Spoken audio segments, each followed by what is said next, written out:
Hello everyone, आज हमें Gupta empire start करना है जो कि 320 सी से लेकर 550 सी तक या फिर कॉमन एरा तक एग्जिस्ट करा।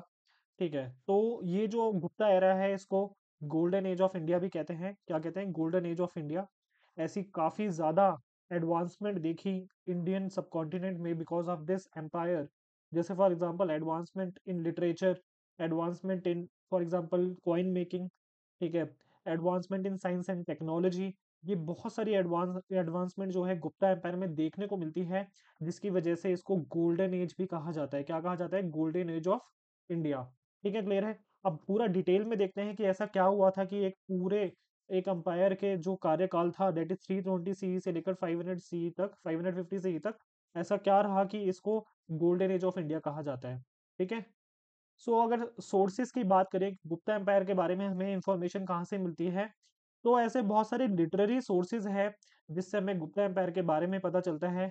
ऐसे बहुत सारे एपिग्राफिकल कह सकते हो हमारे पास क्या है, जो कि ऐसे सोर्सेज है जिससे हमें पता चलता है गुप्ता एम्पायर के बारे में। और बहुत सारे न्यूमिस्मैटिक सोर्सेज भी हैं। न्यूमिस्मैटिक यानी कॉइन से रिलेटेड। सबको समझ आ रहा है? सो कॉइन्स से भी हमें काफ़ी इंफॉर्मेशन मिलती है। जैसे फॉर एग्जांपल ये जो कॉइन है, इससे ये पता चल रहा है कि अश्वमेध सेक्रीफाइस हुआ था। क्या हुआ था? अश्वमेध सेक्रीफाइस हुआ था। सबको समझ आ रहा है? घोड़ा बना हुआ है यहाँ पे, सभी को क्लियर है। तो अश्वमेध सेक्रीफाइस आपने पहले भी पढ़ा होगा। तो वो जो है कॉइन पे भी इन्होंने बनाया था, जो गुप्ता एम्पायर के रूलर्स थे। तो इससे हमें काफी ज्यादा इंफॉर्मेशन पता चलती है। फिर ऊपर से रूलर्स के नाम भी लिखे हुए थे कॉइन्स पे, रूलर्स के नाम भी लिखे हुए थे। तो numismatic sources, epigraphical sources and literary sources है, हमें गुप्ता एम्पायर के बारे में पता चलता है। तो ऐसे और बहुत सारे ऐसे पुरानाज हैं, जो पुरानाज हैं या पुराण जिसे कहते हैं। ठीक है, तो पुराना जो है इसी इसी जो है कार्यकाल में या फिर इसी टाइम पीरियड में बनना स्टार्ट हुए थे। ठीक है, टोटल कितने पुरानाज हैं? टोटल 18 पुरानाज हैं। सबको समझ आ रहा है? सो टोटल 18 पुरानाज है। और किस कह सकते हो किस टाइम पीरियड में ये बनना स्टार्ट हुए थे? ये गुप्ता एम्पायर के टाइम पे ही बनना स्टार्ट हुए थे। और इसमें जो है पुरानाज में जो है जियोलॉजी जो है, गुप्ता पीरियड में कितने किंग्स रहे थे, क्या उनकी जियोलॉजी थी, ये सारी इनके बारे में इंफॉर्मेशन मिलती है पुराण में। सबको समझ आ रहा है? फिर इसी तरह से जो लिटरेरी सोर्सेज है, जैसे देवी चंद्रगुप्तम। ठीक है, देवी चंद्रगुप्तम एक बुक है या फिर एक टेक्स्ट है। ठीक है, देवी चंद्रगुप्तम। और दूसरा एक टेक्स्ट है मुद्रा राक्षसम। क्या है? मुद्रा राक्षसम, जो कि लिखी थी विशाखदत्त ने। ठीक है, इससे भी हमें इंफॉर्मेशन मिलती है गुप्ताज के बारे में। इससे भी हमें इंफॉर्मेशन मिलती है गुप्ताज के बारे में। सबको समझ आ रहा है? और फिर ऊपर से चाइनीज ट्रेवलर जो था फाहीन, चाइनीज ट्रैवलर था फाइन। देखो यहाँ पे एक पोर्ट्रेट बना हुआ है फाइन का। जो फाइन था उसने इंडिया को विजिट करा था चंद्रगुप्त टू के टाइम पे। चंद्रगुप्त टू जो है, आप इसको मौर्यन रूलर से इसको कह सकते हो, मतलब कंफ्यूज मत करिएगा। चंद्रगुप्त टू जो है एक गुप्ता रूलर ही है।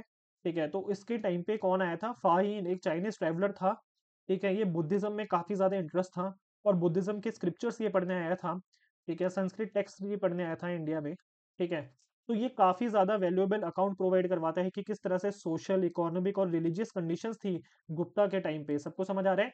तो अगर क्वेश्चन आता है कि अगर जैसे मैच द फॉलोइंग आ गया और लिखा है कि भाई फाहीन जो है किसके टाइम पे आया था, यहाँ पे लिखा है फॉर एग्जाम्पल हर्षवर्धन। ठीक है, हर्षवर्धन के टाइम पे, यहाँ लिखा है मौर्यंस। सबको समझ आ रहा है? और यहाँ पे लिखा है गुप्तास। तो आप मैच द फॉलोइंग में गुप्तास को ही मार्क करना, क्योंकि गुप्तास के टाइम पे ही फाइन एक चाइनीज ट्रैवलर कहाँ आया था?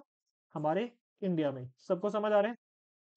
तो उसने जो बहुत सारे वैल्यूएबल टेक्स्ट लिखे हैं उससे भी हमें पता चलता है कि किस तरह की सोशल कंडीशंस थी, इकोनॉमिक कंडीशंस थी और रिलीजियस कंडीशंस थी गुप्ता एम्पायर में। और इंस्क्रिप्शन से भी काफी ज्यादा इंफॉर्मेशन मिलती है। जैसे मेहरौली का जो आयरन पिलर है, जैसे मेहरौली का आयरन पिलर है, उससे भी हमें पता चलता है गुप्ता एरा के बारे में। ठीक है, इलाहाबाद का जो पिलर इंस्क्रिप्शन है, इलाहाबाद का पिलर इंस्क्रिप्शन, इसकी इमेज मैंने यहाँ लगा रखी है। तो इलाहाबाद का जो पिलर इंस्क्रिप्शन है, ये एक अशोका कह सकते हो, अशोका का ही पिलर था इलाहाबाद में। इसके बारे में हमने पढ़ा भी हुआ है अशोकन एडिक्ट्स में। ठीक है, तो इस पिलर पे इंफॉर्मेशन मिलती है हमें समुद्रगुप्त के बारे में। किसके बारे में मिलती है इंफॉर्मेशन? समुद्रगुप्त के बारे में, उसके रूल के बारे में। ठीक है, और समुद्रगुप्त जो है एक गुप्ता रूलर का ही, गुप्ता एरा का ही या फिर गुप्ता जो डायनेस्टी थी उसका रूलर था समुद्रगुप्त। ठीक है, तो समुद्रगुप्त से इंफॉर्मेशन किसकी मिलती है हमें? इलाहाबाद इंस्क्रिप्शन पे हमें इसकी इंफॉर्मेशन मिलती है। सबको समझ आ रहा है? और ये जो गुप्ता, ये जो समुद्रगुप्त है, इसके बारे में जो ये इंस्क्रिप्शन लिखा हुआ है अशोकन पिलर पे, ये किस भाषा में लिखा है? ये क्लासिकल संस्कृत भाषा में लिखा हुआ है। और स्क्रिप्ट क्या है? नगरी स्क्रिप्ट है। कौन सी स्क्रिप्ट है? नगरी स्क्रिप्ट है। ठीक है। और ये 33 लाइन्स लिखी हुई है, 33 लाइन्स लिखी हुई हैं, ठीक है, किसके, समुद्रगुप्त के बारे में इलाहाबाद इंस्क्रिप्शंस में, ठीक है। और ये लाइन्स किसने लिखी है? हरिसेना ने लिखी हुई है। किसने लिखी है? हरिसेना में। तो हरिसेना जो था बेसिकली समुद्रगुप्त की कोर्ट में था, ठीक है। कोर्ट होती है ना, जैसे हर रूलर की कोर्ट होती है, तो उसकी उसकी कोर्ट में कौन था? हरिसेना भी था। तो उसने लिखी है उसके बारे में, समुद्रगुप्त के बारे में 33 लाइन्स लिखी हैं। इसके अशोकन पिलर, जो इलाहाबाद का पिलर इंस्क्रिप्शन है उसमें। सबको समझ आ रहा है? तो यहाँ से हमें इन्फॉर्मेशन मिल गया। तो हम ये देख रहे हैं कि गुप्ता के बारे में हमें कहाँ-कहाँ से पता चलता है, जो गुप्ता टाइम पीरियड है, हमें कहाँ-कहाँ से इसके बारे में इन्फॉर्मेशन मिली है। ठीक है? सो मुद्रा राक्षसा या फिर ये मुद्रा राक्षम जो है, देवी चंद्रगुप्तम जो है, विशाखा दत्त ने जो बुक्स लिखी है उससे हमें पता चल गया। फिर कॉइन्स के बारे में मैंने आपको बता ही दिया कि कॉइन से पता चलता है कि क्या टाइटल्स यूज़ करते थे यहाँ के किंग्स, कौन से जो किंग के, इवन किंग के जो नाम है वो भी यहाँ पे लिखे हुए थे कॉइन्स के ऊपर। सबको समझ आ रहा है? तो कॉइन से इंफॉर्मेशन पता चल गई। तो ये डिफरेंट सोर्सेस थे जिससे हमें पता चलता है गुप्ता अंपायर के बारे में। ठीक है, फिर आगे बढ़ते हैं।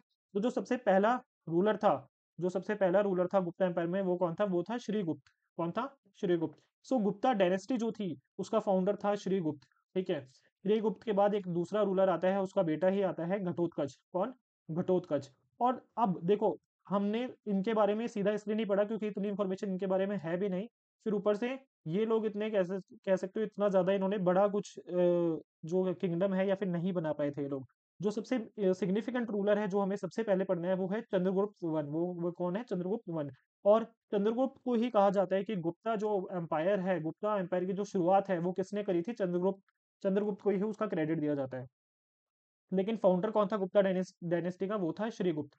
श्रीगुप्त के बाद आता है घटोत्कच। ये जो दोनों किंग थे, इन्होंने अपने लिए कौन सा टाइटल यूज करा? इन्होंने यूज करा अपना टाइटल महाराजा। क्या यूज करा? महाराजा। सबको समझ आ रहा है? तो इन्होंने ये टाइटल अपने लिए यूज करा। लेकिन जो चंद्रगुप्त था उसने अपने लिए जो टाइटल यूज करा वो क्या था? महाराज धिराज। क्या नाम, क्या क्या टाइटल इसने यूज करा चंद्रगुप्त ने? तो चंद्रगुप्त बेसिकली घटोत्कच का बेटा था। ठीक है, इसने सक्सीड करा, यानी घटोत्कच के बाद आया चंद्रगुप्त। और इसने जो कौन सा टाइटल अपनाया? इसने टाइटल अपनाया महाराज धिराज। इसका मतलब होता है ग्रेट किंग ऑफ किंग्स, यानी बहुत सारी किंग्स का भी जो किंग होता है उसको बोला जाता है महाराज धिराज। सबको समझ आ रहा है? तो सबसे पहला ऐसा किंग था गुप्ता एम्पायर का जिसने महाराज धिराज टाइटल यूज करा था, वो था चंद्रगुप्त। ठीक है, और चंद्रगुप्त को ही मेन क्रेडिट दिया जाता है गुप्ता एम्पायर स्टैब्लिश करने का। ठीक है। तो इसने जो है बहुत सारे मैट्रिमोनियल अलायंसेस करे। ठीक है। और बहुत सारे ऐसे युद्ध करे जिसकी वजह से इसने बहुत बड़ा एम्पायर क्रिएट करा।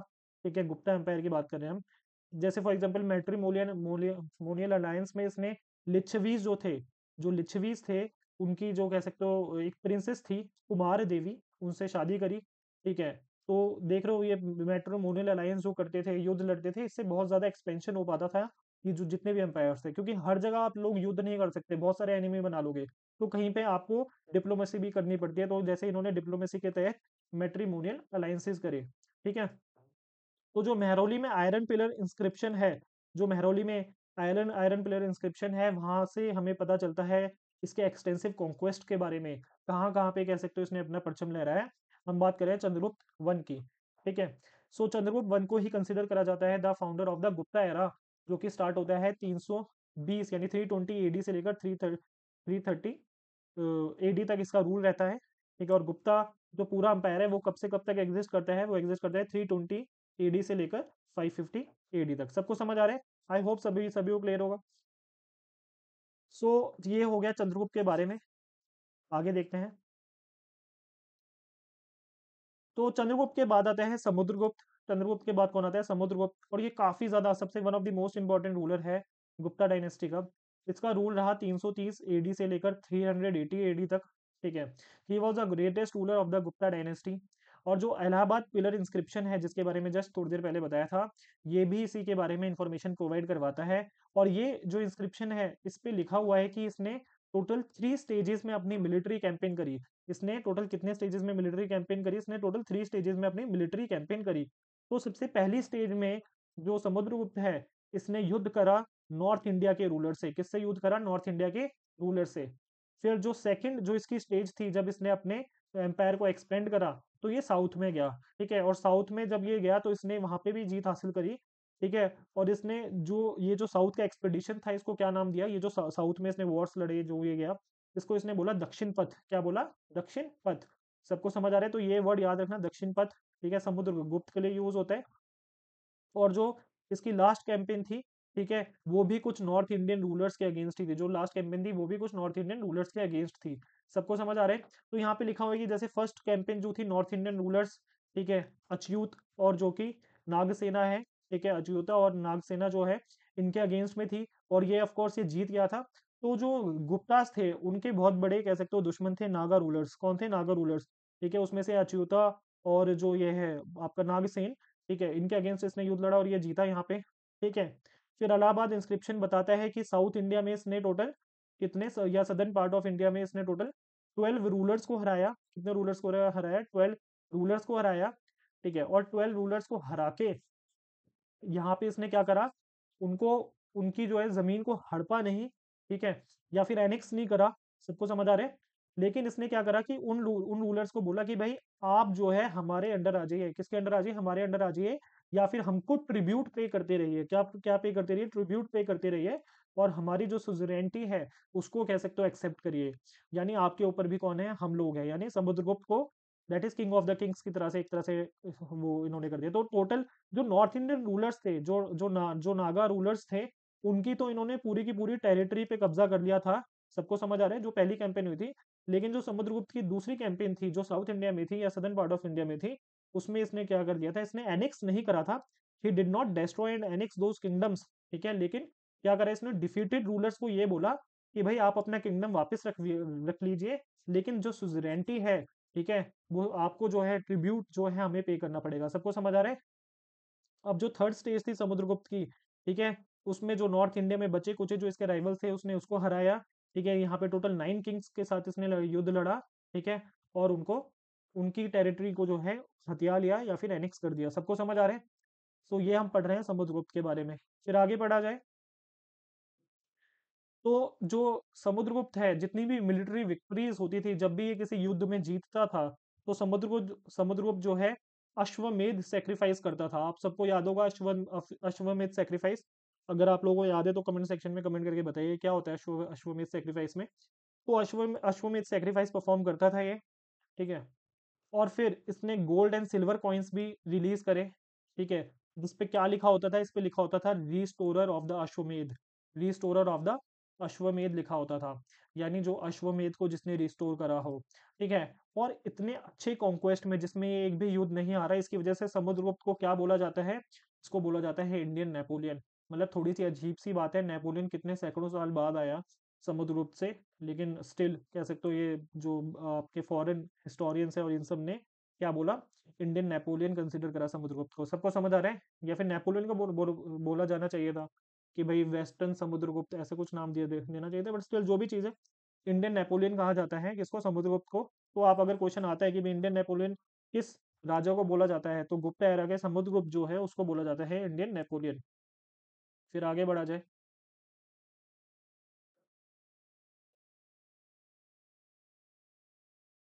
तो एक्सटेंट ऑफ द एम्पायर। ठीक है, अब देखते हैं कि जो समुद्रगुप्त था उसके टाइम पे जो एम्पायर था वो कितना बड़ा बन चुका था। एक्चुअली ये पूरा का पूरा हमने यहाँ पे ये पूरा का पूरा गुप्ता एम्पायर ही दिखा दिया है 400 सेंचुरी के आसपास। ठीक है, या 400 कॉमन एरा या फिर एडी के आसपास का हमने पूरा का पूरा गुप्ता एम्पायर के बारे में यहाँ पे मैप अटैच कर दिया है। ठीक है, जो मैप है हमने गीक्स ऑफ द गीक्स करके एक वेबसाइट है वहां से लिया, तो आप लोग भी देख सकते हैं, तो उनको उनका क्रेडिट दे देना चाहिए। ठीक है, तो जो इसका एम्पायर था ये कहाँ से कहाँ तक था? ये greater part of modern UP या portion of central India, southern west जो पार्ट ऑफ बंगाल था, जो south west part of Bengal था। ठीक है, जो इवन पल्लवास तक, जो पल्लवास तक इनका कह सकते हो जो एम्पायर था इसका इतना एक्सटेंड था इसका। ठीक है, जो किंगडम्स थे कह सकते हो ईस्ट वाली साइड, ठीक है, as far as Pallavas kingdom इसकी सुजरेनिटी को एक्नॉलेज करते थे। सबको समझ आ रहा है? तो इतना बड़ा इन्होंने एम्पायर क्रिएट कर दिया था। फिर आगे बढ़ा जाए सो जो समुद्रगुप्त है उसको कहा जाता है कविराज कहा जाता है। क्या कहा जाता है? कविराज कहा जाता है, क्योंकि वो बताया जाता है कि बहुत बड़ा कह सकते हो वीणा प्लेयर था। ठीक है, और जो है डिफरेंट डिफरेंट वर्सेस को कंपोज करे हैं उसने, कंपोज करता था। ठीक है, और जो वीणा के बारे में पता चलता है कि बहुत बड़ा वीणा प्लेयर था, ये हमें पता चलता है उसके कॉइन्स के जरिए, उसके कॉइन्स के जरिए। तो ये जो कॉइन है इसमें दिख रहा होगा, ये समुद्रगुप्त का ही कह सकते हो एक पोर्ट्रेट बना सर, एक इंस्क्रिप्शन बनाया है जिसमें ये क्या प्ले कर रहा है, ये यहाँ पे वीणा प्ले कर रहा है। सबको समझ आ रहा है? सो ये बहुत बड़ा वीणा प्लेयर था, ठीक है। और ये किसमें लिखा हुआ है, ये इसके कॉइन्स से ही पता चलता है हमें, ठीक है। और ये बहुत सारे पोएट्स को कह सकते हो पैट्रोनेज प्रोवाइड करवाता था, बहुत सारे स्कॉलर्स को पैट्रोनेज प्रोवाइड करवाता था। और उसमें से एक जो कह सकते हो स्कॉलर और पैट्रोनेज जो स्कॉलर था वो था हरिसेना। और हरिसेना ने ही क्या लिखा था, जो आपका इलाहाबाद पिलर इंस्क्रिप्शन है वो, उसमें 33 लाइंस जो है समुद्रगुप्त के बारे में किसने लिखी, हरिसेना ने लिखी है। सबको समझ आ रहा है? सो ये बहुत अच्छा कह सकते हो एक कट्टर कट्टर फॉलोअर था वैष्णविज्म का। तो यह ऑफ कोर्स हिंदुइज्म का फॉलोअर हुआ, ठीक है। तो एक कट्टर फॉलोअर था वैष्णविज्म का, ठीक है। लेकिन कट्टर फॉलोअर होने के बाद भी ये टॉलरेंट था बाकी जो कह सकते हो फॉलोअर्स थे डिफरेंट रिलीजन्स के, ठीक है। और इसका बहुत ज़्यादा इंटरेस्ट भी था बुद्धिज्म में, ठीक है। और ये पता चलता है कैसे कि इसने जो एक बुद्धिस्ट स्कॉलर है वसु बंधु, एक बुद्धिस्ट स्कॉलर है, उसको ये पैट्रोनेज प्रोवाइड करवाते थे, उसको ये पैट्रोनेज प्रोवाइड करवाते थे। हम बात करें समुद्रगुप्त की। सबको समझ आ रहे हैं? फिर आगे बढ़े सीधा। तो अगर ये क्वेश्चन आता है आपके एग्जाम में कि कविराज टाइटल जो है किस किंग को दिया गया है, वो समुद्रगुप्त को दिया गया है, ठीक है। कविराज, एंशियंट इंडिया में कविराज बोला गया है समुद्रगुप्त को। सबको समझ आ रहा है? और बहुत बड़े वीणा प्लेयर भी थे, इनके कॉइन से पता चलता है। फिर समुद्र वो फिर आते हैं चंद्रगुप्त टू। कौन आते हैं? चंद्रगुप्त टू आते हैं। इनका रूल रहता है 380 से 415 एडी तक रहता है इनका रूल, ठीक है। तो समुद्रगुप्त के ये सन ही होते हैं, ठीक है। समुद्रगुप्त के कौन होते हैं? सन ही होते हैं। चंद्रगुप्त टू, इनको इन्होंने अपने आप को टाइटल दिया विक्रमादित्य। क्या टाइटल दिया इन्होंने? टाइटल दिया खुद को विक्रमादित्य। इनका जो अंपायर था, इन्होंने और ज्यादा गुप्ता एम्पायर को एक्सपेंड करा, ठीक है। और ज्यादा उसका जो एरिया था वो बढ़ाया। इन्होंने डिप्लोमेसी और वारफेयर के जरिए ये चीज़ पॉसिबल कर पाई कि जो इनका एम्पायर था वो और ज़्यादा बड़ा हुआ, ठीक है। फिर ऊपर से इन्होंने मैट्रिमोनियल अलायंसेस भी करे। जैसे फॉर एग्जांपल एक नागा प्रिंसेस थी जो कि इनके बहुत बड़े दुश्मन थे गुप्तास के, ठीक है। तो इन्होंने जो नागा प्रिंसेस थी उससे शादी करी, ठीक है। और अपनी जो बेटी थी प्रभावती, ठीक है, उसकी शादी वकाटक वकाटक जो एक इनके साथ में एक अंपायर था, ठीक है। दिखा देता हूँ मैं आपको, ठीक है। यहाँ पे देखो, ये दिख रहा है आपको? तो यहाँ पे वकाटकास थे, तो इनकी जो बेटी थी वकाटकास की प्रिंसेस थी, उससे क्या एक सेकंड रुकिए, ठीक है। यहाँ पे तो अपनी जो बेटी है इस यहाँ पे कह सकते हो रुद्रसेना रूलर जो था वकाटका का, वहां से इन्होंने शादी करवाई अपनी ही बेटी की। तो मैट्रिमोनियल अलायंसेस करें मतलब खुद दूसरे की फैमिली से इन्होंने शादी करवाई अपने फैमिली में, और साथ में अपनी ही कह सकते हो जो बेटी थी जो डॉटर्स थी उनकी शादी करवाई दूसरे जो किंगडम थे जो दूसरे राज्य थे वहां पे, ठीक है। तो इससे क्या है डिप्लोमेसी ये इन्होंने हथियाई। अब जो जैसे फॉर एग्जांपल जो वकाटका वाले जो रूलर्स थे इन्होंने हेल्प करी थी जब गुप्ताज ने सकास के साथ फाइट करी थी। जब गुप्ताज ने सकास के साथ फाइट करी थी तो उसमें जो वकाटक वाले जो जो रूलर्स थे उन्होंने हेल्प करी थी इसकी। तो देख रहे हैं इस तरह से ये डिप्लोमेसी के जरिए मैट्रिमोनियल अलायंस के जरिए इन्होंने क्या करा, अपने जो रूल है उसको एक्सपेंड करा, अपने अंपायर को और ज्यादा स्ट्रॉन्ग बनाया। सो इन्होंने जो है जनरल कल्चरल प्रोग्रेस करी गुप्ता एम्पायर की, ठीक है। पेट्रोनाइज करा great literary figures like Kalidas, ठीक है। फिर ऊपर से अब इनकी कोर्ट में नवरत्न हुआ करते थे। क्या हुआ करते थे? नवरत्न हुआ करते थे, ठीक है। तो डिफरेंट स्कॉलर्स को ये कह सकते हो ये उपाधि मिलती थी नवरत्न की। तो उनमें से एक जो नवरत्न थे वो कौन थे? कालिदास। कौन थे? कालिदास। इनके बारे में थोड़ा सा पढ़ना है हमें इसी लेक्चर में, ठीक है। ये कॉइन है जो कि चंद्रगुप्त टू ने ही रिलीज करे थे, इशू करे थे। इनकी मिलिट्री अचीवमेंट्स काफ़ी बड़ी है। मैंने बताया था कि इन्होंने सका सत्रप्त को हराया था जो कि वेस्टर्न इंडिया में थे। इन्होंने किसको हराया था? सत्रप्त को हराया था जो कि वेस्टर्न इंडिया में थे। इसमें इसकी मदद कह सकते हो कि इन्होंने करी थी, वकाटक रूलर्स ने करी थी, ठीक है। जो आखिरी रूलर था सका सत्रप्त का, ठीक है, उसका नाम था रुद्र सिम्हा। क्या नाम था? रुद्र सिम्हा थ्री। इसको डिफीट करा था चंद्रगुप्त ने, ठीक है, डिथ्रोन कर दिया था और मार भी दिया था। तो सका सत्रप्त की जो है कह सकते हो उसकी जो बैकबोन थी उसको इन्होंने बिल्कुल तोड़ दिया था with the help of Vakataka rulers, ठीक है। इसकी वजह से इनकी जो टेरिटरी थी गुप्ता एम्पायर की वो मालवा काठियावाड़ रीजन तक पहुंच गई थी, ठीक है। और इनकी जो विक्ट्री के बाद इन्होंने भी हॉर्स सेक्रीफाइस करा या अश्वमेध सेक्रीफाइस करा। सबको समझ आ रहा है? और इन्होंने एक टाइटल अपनाया जब सका रूलर्स को इन्होंने हरा दिया। जब आखिरी सका रूलर यानी रुद्र सिम्हा थ्री को इन्होंने जब हराया तो इन्होंने क्या टाइटल अपनाया? इन्होंने टाइटल अपनाया सकारी, क्या टाइटल अपनाया? सकारी टाइटल इन्होंने अपनाया। सकारी का मतलब होता है डेस्ट्रॉयर ऑफ द सकास, यानी सकास को जिसने डिस्ट्रॉय कर दिया हो उसको बोला जाता है चंद्रगुप्त बोला जाता है या फिर सकारी। तो चंद्रगुप्त ने क्या टाइटल अपनाया? सकारी टाइटल अपनाया। दूसरा टाइटल क्या अपनाया था चंद्रगुप्त ने? विक्रमादित्य। क्या टाइटल अपनाया था दूसरा? विक्रमादित्य। एक और टाइटल क्या अपनाया था? सकारी, यानी डेस्ट्रॉयर ऑफ द सकास, क्योंकि इन्होंने जो वेस्टर्न क्षेत्र में जो आखिरी सका रूलर था उसको इन्होंने डिफीट कर दिया था, डिथ्रोन कर दिया था और मार भी दिया था। सो वेस्टर्न बाउंड्री जो है अब इनके अंपायर की पहुंच जाती है बरोच, सोपारा और कैम्बे जो सी पोर्ट्स हैं वहां तक। सबको समझ आ रहा है? अब एक बार देख लेते हैं इनका एक्सटेंट। यहाँ तक देखो लो, ये पूरा का पूरा अभी दिखाते हैं आपको। सो चंद्रगुप्त का जो रूल था वो यहाँ तक था। चंद्रगुप्त का जो रूल था वो यहाँ तक था, जो सबसे पहला चंद्रगुप्त था। सबको समझ आ रहा है? फिर समुद्रगुप्त जो है रूल को यहाँ तक लेके गए। इतना बड़ा कह सकते हो इन्होंने कॉन्क्वेस्ट करा। और फिर चंद्रगुप्त टू जो है उन्होंने यहाँ पे जो वेस्टर्न सत्रप्स थे उनको हराकर पूरे के पूरे इस रीजन पे भी इन्होंने कब्जा कर लिया। सबको समझ आ रहा है? अब कहा जाता है कि जो चंद्रगुप्त टू है उन्होंने एक कॉन्फेडरेसी थी, ठीक है, एनिमी चीफ्स की, उनको वंगा में हरा दिया था।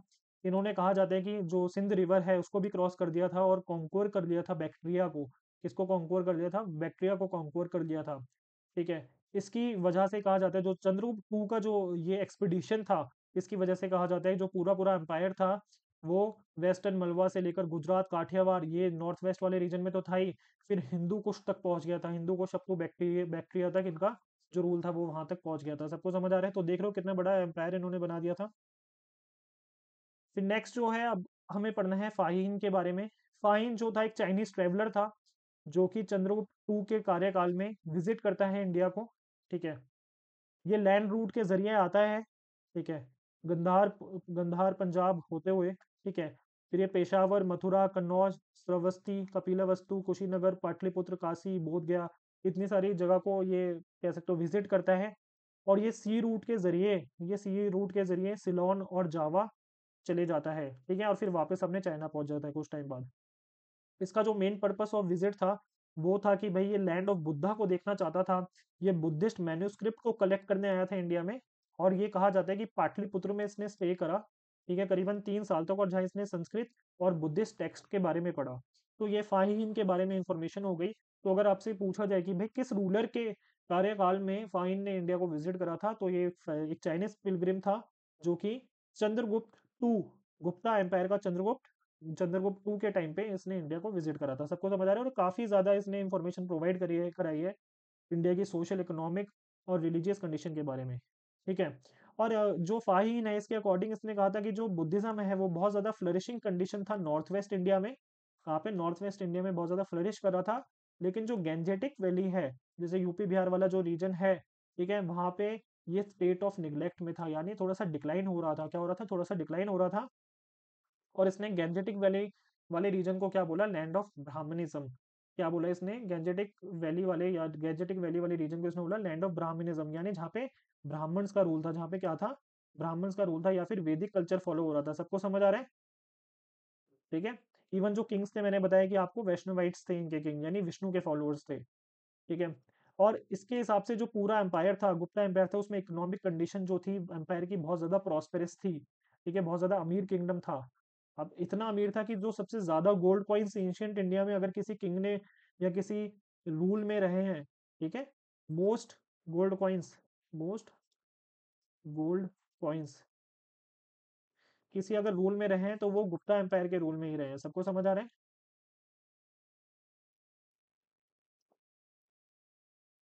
लेकिन अपने जो टेक्स्ट थे इसमें इसने चंद्रगुप्त टू के बारे में बात नहीं करी है। ठीक है। चंद्रगुप्त टू के बारे में इसने बात नहीं करी है। अब ऐसा क्यों? ऐसा इसलिए कहा जाता है कि ये इनका जो सिर्फ ध्यान था वो सिर्फ बुद्धिज्म से रिलेटेड ही इनका ध्यान था। ये सिर्फ बुद्धिज्म से रिलेटेड चीजें ही जानने आए थे। इनका कोई पॉलिटिकल चीजों पे इतना ध्यान नहीं था। किस पे ध्यान नहीं था? पॉलिटिकल चीजों पे इतना ध्यान ज्यादा इनका नहीं था। तो चंद्रगुप्त टू के बारे में इन्होंने कोई मेंशन नहीं करा है, लेकिन बाकी जो इन्फॉर्मेशन है कॉइन्स के जरिए, इंस्क्रिप्शन के जरिए हमें चंद्रगुप्त टू के बारे में इंफॉर्मेशन प्रोवाइड होती है। फिर सक्सेसर जो है चंद्रगुप्त टू के वो होते हैं कुमारगुप्त। ठीक है। Kumaragupta was the son and successor of Chandragupta two. ठीक है। इनका जो रेन था, जब मतलब जो इनका रूल था वो बहुत ज्यादा पीसफुल और प्रोस्पेरिटी भरा था। इन्होंने भी परफॉर्म करे, अश्वमेध सेक्रीफाइस इन्होंने परफॉर्म करे। इनका जो मेन चीज आपको याद रखनी है कुमार गुप्त की, वो चीज याद रखनी है कि इन्होंने नालंदा यूनिवर्सिटी की स्थापना रखी। ठीक है, नालंदा यूनिवर्सिटी इन्होंने उसकी फाउंडेशन रखी, जो कि आगे जाके बहुत बड़ा इंस्टीट्यूशन ऑफ इंटरनेशनल रेपुटेशन बनता है। ठीक है, तो इनके एंड ऑफ हिज रेन में क्या होता है, जब मतलब जब इनका जो रूल है जब एंड हो रहा होता है, तो जो एक बहुत बड़ी वेल्दी ट्राइब होती है पुष्यमित्राज, कौन होती है, एक बहुत बड़ी वेल्दी ट्राइब होती है पुष्यमित्राज, वो गुप्ता को हरा देती है, गुप्तास को या गुप्ता आर्मी को हरा देती है। फिर ऊपर से नॉर्थ वेस्ट वाली साइड से, ऊपर से नॉर्थ वेस्ट वाली साइड से एक ट्राइब होती है हुंस। कौन सी ट्राइब होती है, हुंस होती है। वो सेंट्रल एशिया से आती है और हिंदू कुश को क्रॉस करने की कोशिश करती है, हिंदू कुश को क्रॉस करने की कोशिश करती है। ठीक है, और कहा जाता है कि जो हुंस थे, आपको मैंने दो चीज बताई कि गुप्ता आर्मी को किसने हराया, पहले तो पुष्यमित्राज ने हराया, तो एक तो यहाँ पे चोट लगी इन लोगों को। ठीक है, पुष्यमित्राज, ठीक है, ये भी एक ट्राइब थी। ठीक है, इसने हराया एक तो। फिर नॉर्थ वेस्ट रीजन से कौन आने की कोशिश करते हैं, एक हुंस, ये भी एक ट्राइब ही थी, ट्राइबल रूल था। नॉर्थ वेस्ट इंडिया में एक मैप के जरिए इसको समझेंगे। ठीक है, ये कोशिश आने की करते हैं, लेकिन जो कुमार गुप्त का सक्सेसर था स्कंदगुप्त, कुमार गुप्त का सक्सेसर कौन था, स्कंदगुप्त, वो कह सकते हो हरा देते हैं हुंस को और आगे आने नहीं देते हैं। ठीक है, he fought successfully against the हुंस। ठीक है, और अंपायर को बचा लेते हैं। लेकिन स्कंदगुप्त की मौत के बाद, स्कंदगुप्त की जब डेथ हो जाती है, तो उनके जो सक्सेसर्स होते हैं जैसे पुरुगुप्त, नरसिम्हागुप्त, बुद्धगुप्त और बाल आदित्य, तो स्कंदगुप्त आपको सबको समझ आ रहा है। चंद्रगुप्त टू के बाद कौन आया, उसके बाद आते हैं कुमारगुप्त, कुमारगुप्त के बाद कौन आते हैं, स्कंदगुप्त। तो स्कंदगुप्त के टाइम पे हुंस का इन्वेजन होता है, स्कंदगुप्त के टाइम पे हुंस जो है इन्वेड करते हैं, लेकिन हार जाते हैं स्कंदगुप्त के जरिए। ठीक है, लेकिन स्कंदगुप्त की जब डेथ होती है, बहुत ज्यादा स्ट्रांग रूलर थे ये भी, तो उनके बाद जो सक्सेसर्स आते हैं वो इतने स्ट्रांग नहीं होते। ठीक है, और वो हुंस का जो इन्वेजन है उसको नहीं रोक पाते, हुंस का जो इन्वेजन है वो नहीं रोक पाते, और अल्टीमेटली गुप्ता पावर जो है टोटली डिसअपियर हो जाती है हुन के इन्वेजन की वजह से, हुन के इन्वेजन की वजह से। ठीक है, और बाद में फिर वो यशोधर्मन इन मालवा भी आ जाते हैं। बाद में एक कह सकते हो एक रूल और स्टार्ट होता है यशोधर्मन द्वारा। ठीक है, वो भी गुप्ता एम्पायर को टोटली डिसअपियर कर देता है।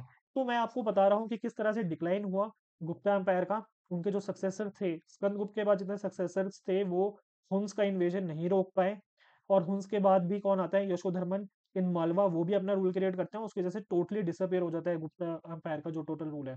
सबको समझ आ रहा है, तो एक बार ये मैप देखिएगा, जो आई होप आप सभी को दिख रहा होगा।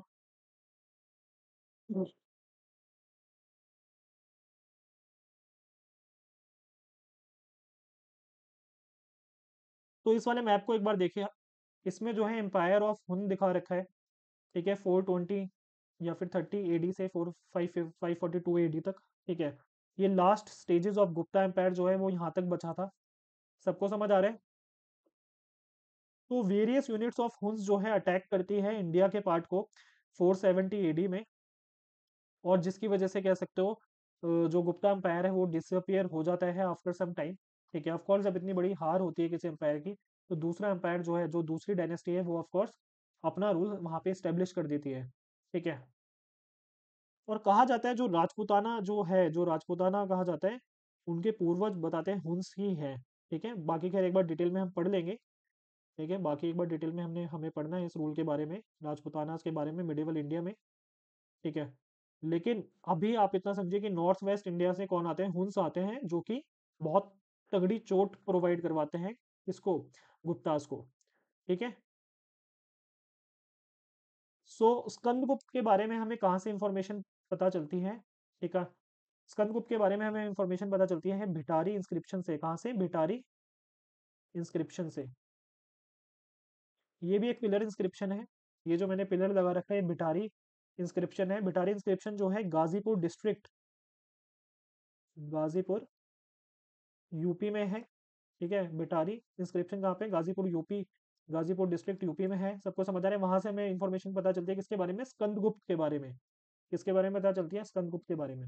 और जो जूनागढ़ इंस्क्रिप्शन है उससे भी हमें इंफॉर्मेशन मिलती है हमें स्कंदगुप्त के बारे में। तो स्कंदगुप्त के बारे में हमें दो जगह से इंफॉर्मेशन मिलती है, एक तो आपके जो भिटारी इंस्क्रिप्शन है, जो भिटारी का पिलर इंस्क्रिप्शन है, जो भिटारी का पिलर इंस्क्रिप्शन है उसके उससे हमें इंफॉर्मेशन पता चलती है। दूसरा जो गाजीपुर यूपी में, सॉरी जो गाजीपुर यूपी वाला जो भिटारी इंस्क्रिप्शन है वहां से हमें इंफॉर्मेशन पता चलती है। और जो दूसरा जूनागढ़ रॉक इंस्क्रिप्शन है, ठीक है, ये रहा आपका Junagadh rock inscription, Junagadh rock inscription, उससे हमें पता चलती है इंफॉर्मेशन अबाउट स्कंदगुप्त। सबको समझ आ रहे हैं? सो आगे बढ़ा जाए। हुन्स के बारे में मैंने बताया कि इसको बहुत ज्यादा कमजोर कर देते हैं और कुछ टाइम बाद टोटली डिसअपेयर हो जाता है गुप्ता एम्पायर। अब एडमिनिस्ट्रेशन की बात करी जाए, गुप्ता एम्पायर में एडमिनिस्ट्रेशन की बात करी जाए, तो मैंने यहाँ पे एक फ्लो चार्ट सा बना रखा है, एक बार देख लीजिए। तो जो किंग था, जो गुप्ता एम्पायर में जो किंग था, वो बहुत सारे अलग अलग टाइटल यूज करता था, जैसे महाराज धिराज, ठीक है, महाराज धिराज, परम बतारक, ठीक है, परम बतारक या परम भटारक, ठीक है, परमेश्वर, सम्राट, चक्रवर्तीन। चक्रवर्तीन का मतलब होता है जो चारों दिशा में जिसका रूल होता है, उसको चक्रवर्तीन कहते हैं, ठीक है। सो चक्रवर्तीन, तो ये जो है किंग अलग अलग टाइटल्स यूज करता था, और इसको असिस्टेंस प्रोवाइड करवाते थे काउंसिल ऑफ, इसको असिस्टेंस प्रोवाइड करवाती थी एक काउंसिल, ठीक है, यानी ग्रुप ऑफ मेंबर्स होते थे उस काउंसिल में। तो कौन कौन होते थे काउंसिल के अंदर? चीफ मिनिस्टर्स होते थे। कौन होते थे? Chief ministers. फिर सेनापति होते थे जो कि commander in chief of army हुआ करते थे। फिर संधि वगरह, संधि वगरह यानी मिनिस्टर ऑफ फॉरेन अफेयर्स हुआ करते थे, जो कि इस काउंसिल में होते थे और एडवाइजरी प्रोवाइड करवाते थे। क्या प्रोवाइड करवाते थे? एडवाइजरी प्रोवाइड करवाते थे। किसको? किंग को। सबको समझ आ रहा है? So king was assisted by a council consisting of chief ministers, senapati and संदीप ग्रह। ठीक है, संदीप ग्रह क्या है?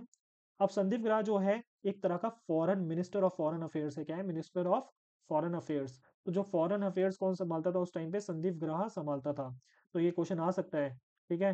तो गुप्ता इंस्क्रिप्शन में संदीप ग्रह के बारे में लिखा हुआ है, जो कि प्रोबेबली क्या था? मिनिस्टर ऑफ फॉरेन अफेयर्स था, ठीक है।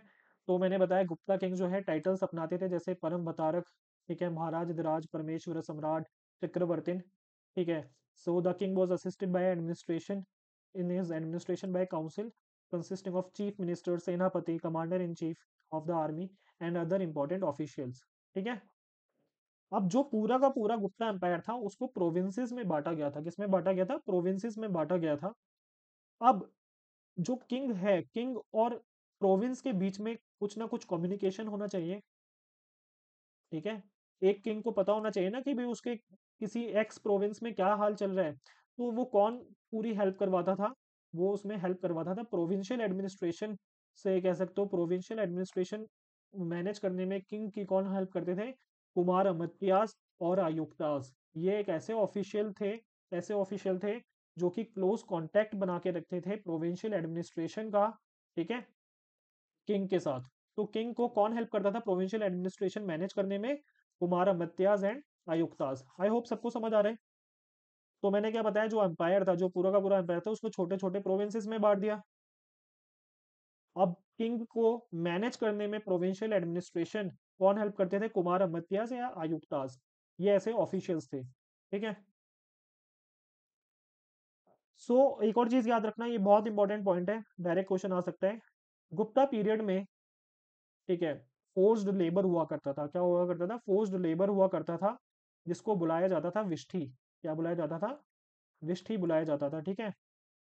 सबको समझ आ रहा है?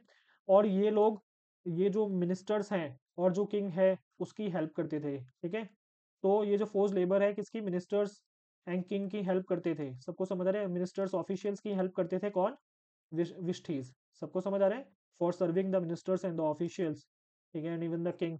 तो ये क्या था? विष्ठी का मतलब बस इतना याद रखना, फोर्स्ड लेबर थी ये गुप्ता एम्पायर के कार्यकाल में। सबको समझ आ गया होगा, आई होप सो। सो ये हो गया हमारा सेंट्रल एडमिनिस्ट्रेशन।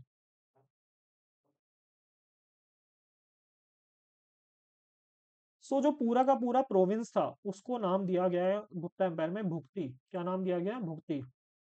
सभी को क्लियर है? तो अंपायर है जिसपे मेन किंग रूल कर रहा है। फिर अलग अलग क्या है? प्रोविंसेस हैं, प्रोविंसेस का नाम क्या था? भुक्ति। सबको समझ आ रहा है? और भुक्ति को कौन रूल करता था, मैनेज करता था? जो भुक्ति का हेड होता था, सबसे ऊंची पोजीशन होती थी, वो होती थी उपारिका की। किसकी? उपारिका की। ठीक है। यानी जैसे हर स्टेट में अभी चीफ मिनिस्टर होता है, तो उस टाइम जो हर स्टेट है या फिर प्रोविंस है, उसको बोला जाता था भुक्ति बोला जाता था। और यहाँ पे जैसे चीफ मिनिस्टर होता है, तो यहाँ पे होता था उपारिका।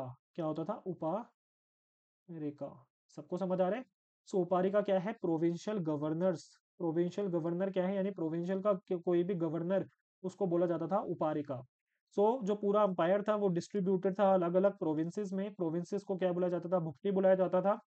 और एक प्रोविंस जो है अलग अलग विषयज में बांटा हुआ था। किसमें? अलग अलग विषयज यानी डिस्ट्रिक्ट में बांटा हुआ था। तो प्रोविंस से नीचे क्या आता था? डिस्ट्रिक्ट आता था। जैसे हर एक स्टेट में डिस्ट्रिक्ट होता है। जैसे यूपी स्टेट में अलग अलग डिस्ट्रिक्ट है, ठीक है, मध्य प्रदेश में अलग अलग डिस्ट्रिक्ट है, महाराष्ट्र में अलग अलग डिस्ट्रिक्ट है। तो इसी तरह से जो गुप्ता एम्पायर के प्रोविंसेस होते थे, उसमें अलग अलग डिस्ट्रिक्ट हुआ करते थे। और हर डिस्ट्रिक्ट को क्या बुलाया जाता था? विषयास बुलाया जाता था। ठीक है, विषयास बुलाया जाता था। सो बुक्तीज को डिवाइड करा था विषयास में या फिर डिस्ट्रिक्ट में, एक ही बात है। और इसको कौन रूल करता था? यहाँ पे कौन गवर्नेंस प्रोवाइड करवाता था? विषयापति। तो डिस्ट्रिक्ट को कौन मैनेज करता था? विषयापति। सबको समझ आ रहे हैं? और जो टाउन था, जो सिटीज थी, सिटीज को कौन मैनेज करता था? सिटीज का गवर्नेंस देखता था नगर श्रेष्ठीज। सिटीज को कौन मैनेज करता था? नगर श्रेष्ठीज मैनेज करते थे। ये ऐसे ऑफिसर्स थे जो कि सिटी एडमिनिस्ट्रेशन संभालते थे। क्या? श्रेष्ठी जो थे, नगर श्रेष्ठी जो थे, ये ऐसे ऑफिसर्स थे जो कि सिटी का एडमिनिस्ट्रेशन संभाला करते थे। आई होप सबको समझ आ रहा होगा।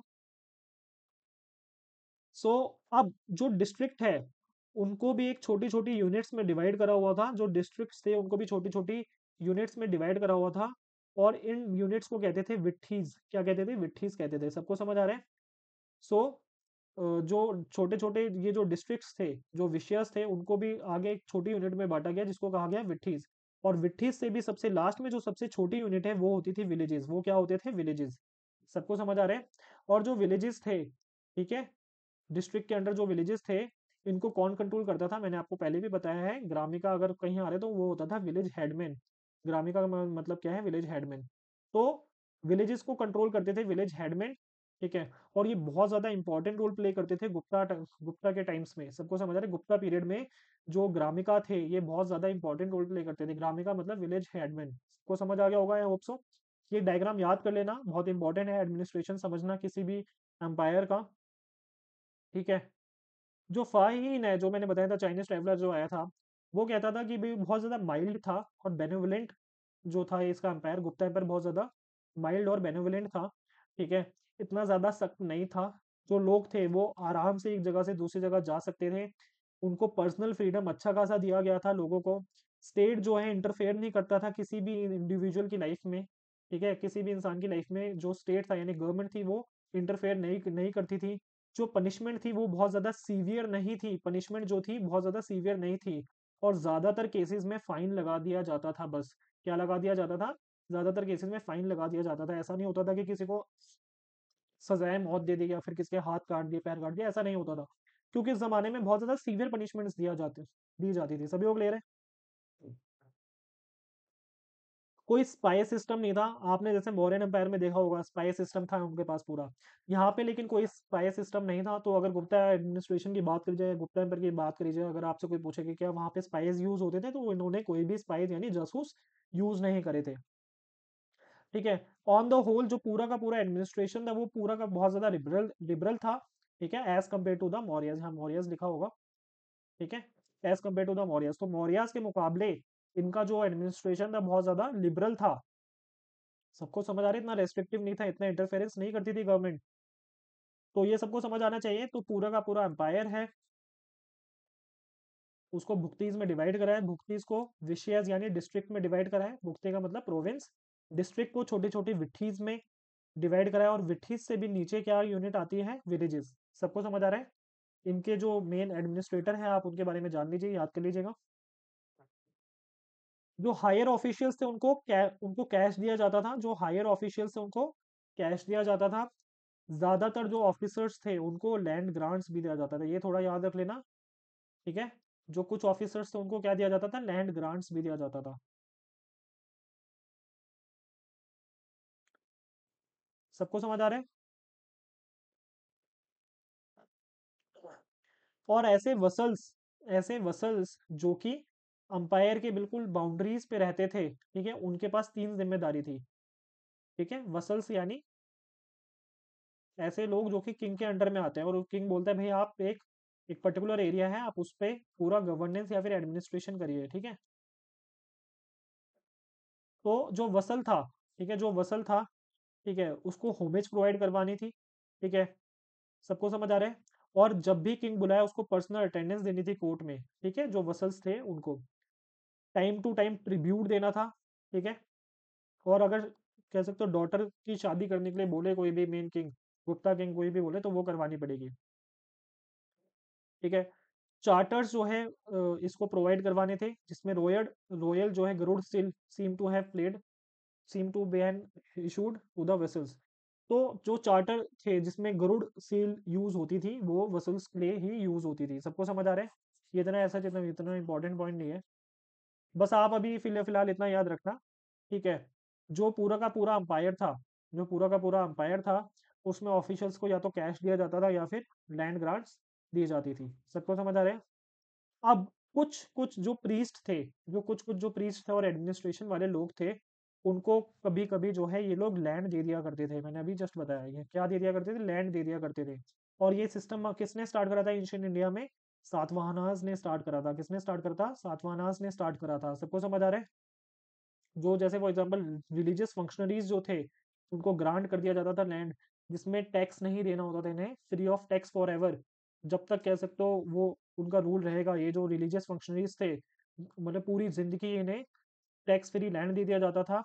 और जितना भी टैक्स आता था इसमें, जो भी कह सकते हो पुलिस वुलिस या लोकल जो गवर्नमेंट थी वो इंटरफेयर नहीं कर सकती थी, सबको समझ आ रहा है। जैसे फॉर एग्जांपल कोई गुप्ता का किंग है, नॉर्मल एग्जांपल से समझाता हूँ, उसको किसी उसने किसी प्रीस्ट को क्या दे दिया, एक लैंड दे दिया। अब उस लैंड पे बहुत सारे पेजेंट्स होंगे, ठीक है, बहुत सारे लोग होंगे जो क्या करेंगे, खेती बाड़ी करेंगे। अब इस जो खेती बाड़ी से टैक्स है, इस जो खेती बाड़ी से टैक्स है, ये किंग को नहीं जाएगा, ये किसको जाएगा, प्रीस्ट को जाएगा, किसको जाएगा, प्रीस्ट को ही जाएगा, सबको समझ आ रहा है। सो और जो कह सकते हो जो रॉयल रिटेनर्स थे, जो जो रॉयल पुलिस थी वो उसमें इंटरफेरेंस नहीं कर सकती थी, कर सकती थी, सबको समझ आ रहा है, जो पुलिस थी वो उसमें इंटरफेरेंस नहीं कर सकती थी। ये हमारा हो गया गुप्ता एम्पायर में जो लैंड दिया जाता था, सबको समझ आ रहे हैं।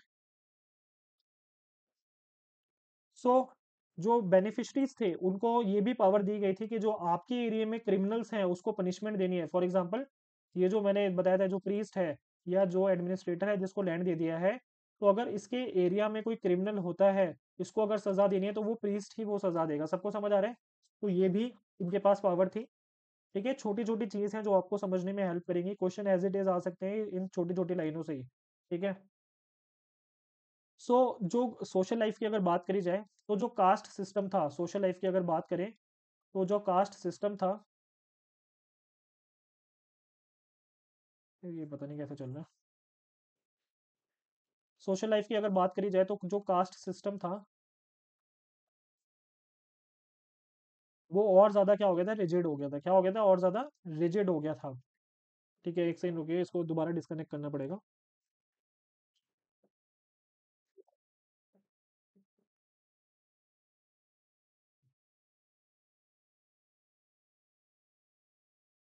ठीक है, तो सोशल लाइफ की बात करें गुप्ता एम्पायर में, तो वो क्या था, जो कास्ट सिस्टम था, कास्ट सिस्टम ये हो गया था आपका बहुत ज्यादा रिजिड हो गया था, ठीक है। जो रूलर्स थे वो एनॉर्मस गिफ्ट्स प्रोवाइड करवाते थे, ठीक है। जो प्रीस्ट थे, ब्राह्मण्स थे, उनको बहुत ज्यादा गिफ्ट्स प्रोवाइड करवाते थे रूलर्स, सबको समझ आ रहा है। और जो ब्राह्मण्स थे ये टॉप ऑफ द लेटर में आते थे, यानी सोसाइटी में जो सबसे ऊंचा दर्जा था वो ब्राह्मण्स का ही था, सबको समझ आ रहा है। तो जो वैदिक सोसाइटी थी उसमें जो कास्ट सिस्टम था वो बहुत ज्यादा स्ट्रांग हो गया था, वो बहुत ज्यादा स्ट्रांग हो गया था, सबको समझ आ रहा है। ये पेन क्यों नहीं चल रहा है, वो बहुत ज्यादा क्या हो गया था, स्ट्रांग हो गया था, ठीक है। और जो ब्राह्मण्स थे दे occupied the top ladder of the society, यानी टॉप मोस्ट पोजीशन जो थी ब्राह्मण्स की हो गई थी। और इनको बहुत ज्यादा गिफ्ट्स देते थे जितने भी रूलर्स थे, ठीक है। तो ये चीज थोड़ा आप जो आप लोग याद रखिएगा। अब इस जमाने में यानी गुप्ता एम्पायर के टाइम में द प्रैक्टिस ऑफ अनटचेबिलिटी जो थी, यानी जो अनटचेबिलिटी, छुआछूत वाली जो कह सकते हो प्रैक्टिस थी, डिस्क्रिमिनेटरी प्रैक्टिस जो थी, ये इसी टाइम पीरियड से स्टार्ट हो जाती है, इसी टाइम पीरियड से स्टार्ट हो जाती है। जो फाहीन था, जो फाहीन एक चाइनीज ट्रेवलर मैंने बताया था, वो एक ग्रुप के बारे में बताता है, एक कह सकते हो एक ग्रुप के बारे में बताता है जिनका नाम था चंडालाज। क्या नाम था? चंडालाज। तो चंडालाज को कहा जाता था कि इनको दूर रखा जाता था पूरी सोसाइटी से, इनको बिल्कुल अलग करके रखा जाता था पूरी सोसाइटी से, और ये लोग कह सकते हो मीट और फ्लैश में काम करते थे, मीट और फ्लैश के साथ इन्हें काम करते थे, और इनको अनटचेबल्स की तरह ट्रीट करा जाता था, इनको अनटचेबल्स की तरह ट्रीट करा जाता था। तो अगर आप मतलब एक्चुअली क्वेश्चन आया भी है, तो अनटचेबल्स की अगर बात करी जाए, चंडालास की बात करी जाए, तो वो किस किस एम्पायर से स्टार्ट हुआ था, उनका ओरिजिन मतलब कहाँ से कह सकते हो स्टार्ट हुआ था, वो चंडालास का यहीं से स्टार्ट हुआ था। गुप्ता एम्पायर में इनका बहुत ज्यादा जिक्र करा गया है। ठीक है। और पोजीशन ऑफ शूद्राज की अगर बात करी जाए, आपको सभी को पता होना चाहिए सबसे टॉप पे कौन आते हैं। सबसे टॉप पे ब्राह्मण्स आते हैं, ब्राह्मण्स के बाद कौन आते हैं? क्षत्रियाज आते हैं, क्षत्रियाज के बाद कौन आते हैं? आपके वैश्याज आते हैं, और वैश्याज के बाद कौन आते हैं? शूद्राज। तो जो शूद्राज की पोजीशन थी वो एंशियंट और वैदिक सोसाइटी में बहुत ज्यादा निचले स्तर पे थी, लेकिन गुप्ता पीरियड के टाइम पे इनकी पोजीशन थोड़ी सी सुधरती है, थोड़ी सी इंप्रूव होती है, ये चीज प्लीज याद रखना। अगर पूछा जाए कि भाई पोजीशन ऑफ शूद्रास कैसी थी गुप्ता एम्पायर के टाइम पे, तो वो थोड़ी सी इम्प्रूव्ड थी, क्योंकि अब ये लोग रिलीजियस टेक्स्ट सुन सकते थे, जो रिलीजियस टेक्स्ट थे वो सुन सकते थे। ठीक है। ये लोग कुछ डोमेस्टिक रिचुअल्स भी परफॉर्म कर सकते थे। कहने को ये अभी भी bottom of the social hierarchy ही थे, लेकिन कुछ ये रिलीजियस टेक्स्ट सुन सकते थे और डोमेस्टिक रिचुअल्स परफॉर्म कर सकते थे, जो कि पहले इनके लिए पॉसिबल नहीं था। ठीक है। और आगे 7th सेंचुरी ऑनवर्ड्स जो शूद्रास थे, वो एग्रीकल्चर से एसोसिएटेड हुए जाने लगे। सबको समझ आ रहा है? यानी जो एग्रीकल्चर परफॉर्म करते थे, ठीक है, वो शूद्रास की कैटेगरी में ही आते थे। सबको समझ आ रहा है? 7th सेंचुरी ऑनवर्ड्स लेकिन ये चेंज देखने को मिला सोसाइटी में।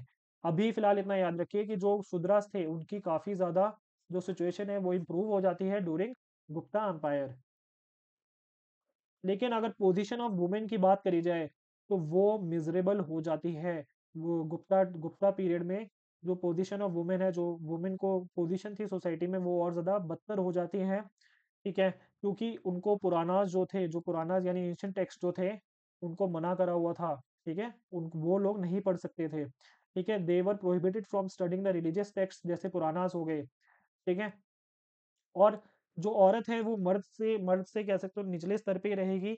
ये और ज्यादा रेगुलराइज्ड हो गया, क्या हो गया? और ज्यादा रेगुलराइज्ड हो गया। ठीक है।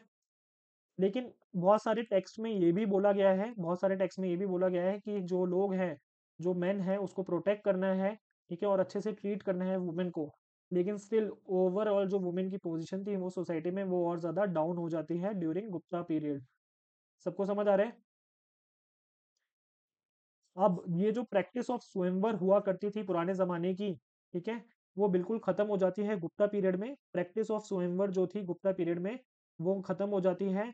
और मनुस्मृति जो टेक्स्ट था वो कहता है कि अर्ली मैरिज होनी चाहिए गर्ल्स की। कैसी होनी चाहिए? अर्ली मैरिज होनी चाहिए गर्ल्स की। सबको समझ आ रहा है? ऑफ कोर्स इस चीज का पालन भी हुआ करता था। तो जो ओवरऑल पोजीशन थी वुमेन की, वो बहुत ज्यादा मिजरेबल हो जाती है, और शुद्रास की इम्प्रूवमेंट हो जाती है। तो ये चीज आपको याद रखनी है। शुद्रास की जो पोजीशन है वो इम्प्रूव हो जाती है गुप्ता पीरियड में, और जो वुमेन की पोजीशन है वो क्या हो जाती है? वो मिजरेबल हो जाती है गुप्ता पीरियड में। सबको समझ आ रहा है? अब रिलीजन की बात करी जाए, जो ब्राह्मणिज्म था वो बिल्कुल सुप्रीम बन जाता है गुप्ता पीरियड में। क्यों? क्योंकि किंग भी खुद वैष्णविज्म फॉलो करते थे। ज्यादातर जो रूलर्स थे वो वैष्णविज्म ही फॉलो करते थे। ठीक है। तो most of the Gupta kings were Vaishnavites. ठीक है। और या फिर उस जमाने में यानी गुप्ता एम्पायर के टाइम में सिर्फ दो ही ब्राह्मणिज्म में कह सकते हो, दो ही ब्रांचेस को वो मतलब रिलीजन अपना रखा था लोगों ने, या तो वैष्णविज्म या फिर शैविज्म। वैष्णविज्म यानी जो विष्णु को फॉलो करते थे, शैविज्म यानी जो शिव जी को फॉलो करते थे, शिव को फॉलो करते थे। सबको समझ आ रहा है? और जितने भी रूलर्स थे वो कौन सा सेक्रीफाइस परफॉर्म करते थे? अश्वमेध सेक्रीफाइस। हम बात कर रहे हैं रिलीजन की गुप्ता पीरियड में, तो कौन सा सेक्रीफाइस करते थे? अश्वमेध सेक्रीफाइस करते थे। ठीक है। जैसे worship of images and celebration of religious festivals with elaborate rituals made this two religious religions popular. तो जो भगवान की कह सकते हो इमेजेस को पूजना पूजा करना, ठीक है, जो डिफरेंट फेस्टिवल्स हैं, जो डिफरेंट तीज त्योहार हैं, उनको बहुत अच्छे से सेलिब्रेट करना, वो इस वाले पीरियड में, गुप्ता पीरियड में बहुत अच्छा हो जाता है। बहुत डिटेल्ड तरीके से फेस्टिवल्स को सेलिब्रेट किया जाता है, जिसकी वजह से वैष्णविज्म और शैविज्म जो है बहुत अच्छे कैसे अच्छे सुप्रीम पोजीशन पे आ जाता है गुप्ता पीरियड में, ठीक है। जो रिलीजियस लिटरेचर थी जैसे पुरानास हो गए, ठीक है, जो रिलीजियस लिटरेचर थी जैसे पुरानास जो हो गए, वो इसी टाइम पीरियड में बने हैं, ठीक है। और कहा जाता है कि जो ब्राह्मणिज्म है ये इतना ज्यादा ऊंचाई पे गया कि निग्लेक्ट हो जाते हैं बुद्धिज्म एंड जैनिज्म, निग्लेक्ट हो जाते हैं बुद्धिज्म एंड जैनिज्म, ठीक है। सो जो बुद्धिज्म एंड जैनिज्म थे वो निग्लेक्ट होना स्टार्ट हो जाते हैं और प्रोग्रेस कौन करता है, ब्राह्मणिज्म, ठीक है। लेकिन स्टिल कुछ राजा थे जिन्होंने कह सकते हो बुद्धिज्म को भी एक तरह से सपोर्ट करा या पेट्रोनेज प्रोवाइड करी। जैसे वसुबंधु के बारे में मैंने आपको ऑलरेडी बताया था, जिसको पेट्रोनाइज करा था किसने, गुप्ता किंग्स ने।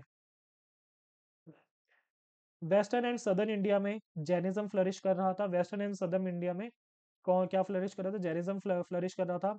जो जैन काउंसिल थी वल्लभी वाली, जो जैन काउंसिल थी वल्लभी वाली, वो भी इसी टाइम पीरियड पे होती है। और जो श्वेतांबर्स के जो टेक्स्ट थे, जो श्वेतांबर के जो टेक्स्ट थे, वो भी इसी टाइम पीरियड में लिखे गए थे। कहने को डिक्लाइन तो था, जैनिज्म और बुद्धिज्म का थोड़ा सा निगलेक्शन तो था। भाई जब किंग ही दूसरा कह सकते हो रिलीजन फॉलो कर रहा है, तो लोग क्या वही वही रिलीजन फॉलो करेंगे। तो इसकी वजह से क्या है, इसकी वजह से जो जो जैनिज्म और बुद्धिज्म है उसको थोड़ा तो निगलेक्शन मिला, लेकिन स्टिल जो वेस्टर्न इंडिया है, जो वेस्टर्न और सदर्न इंडिया है, वहां पे जैनिज्म फ्लरिश कर रहा था। इवन कुछ कुछ जगह पे बुद्धिज्म भी, जैसे नॉर्थ वेस्ट इंडिया में बुद्धिज्म भी फ्लरिश कर रहा था। फिर आर्ट एंड कल्चर की बात करी जाए, बहुत ज्यादा ट्रेमेंडस प्रोग्रेस देखने को मिलती है आर्ट साइंस एंड लिटरेचर में, ठीक है। आर्ट साइंस एंड लिटरेचर में बहुत ज्यादा प्रोग्रेस होती है, और इसी की वजह से गोल्डन एज बोला गया है। गुप्ता अंपायर या गुप्ता पीरियड को क्या बोला गया है, गोल्डन एज बोला गया है। तो अगर गोल्डन एज की बात करी जाए, क्यों बोला गया है गोल्डन एज की, क्या बहुत ज्यादा सोना इन लोगों ने उगाया था, ऐसा कुछ नहीं था। सोना उगाया नहीं था, सोना था तो सही बहुत सारे इनके पास, लेकिन गोल्डन एज इसलिए बोला है क्योंकि प्रोग्रेस जो है आर्ट में भी हुई है, साइंस में भी हुई है, और लिटरेचर में भी हुई है। इसकी वजह से जो गुप्ता एम्पायर है, जो गुप्ता पीरियड है, उसको, ठीक है, गोल्डन एज कंसिडर करा जाता है, ठीक है। जैसे for example art and architecture की बात करी जाए, जो नगारा और द्रविडियन स्टाइल है, ठीक है, जो नगारा और द्रविडियन स्टाइल ऑफ आर्किटेक्चर है, वो इसी टाइम पीरियड में बनते हैं। नगारा और द्रविडियन स्टाइल ऑफ आर्किटेक्चर जो है इसी टाइम पीरियड में इवॉल्व होते हैं। सबको समझ आ रहा है। लेकिन कहा जाता है जो ज्यादातर आर्किटेक्चर है वो हुन्स जो है डिस्ट्रॉय कर देते हैं, जो हुन्स जो है डिस्ट्रॉय कर देते हैं। लेकिन स्टिल कुछ ना कुछ तो मतलब अभी भी मौजूद है।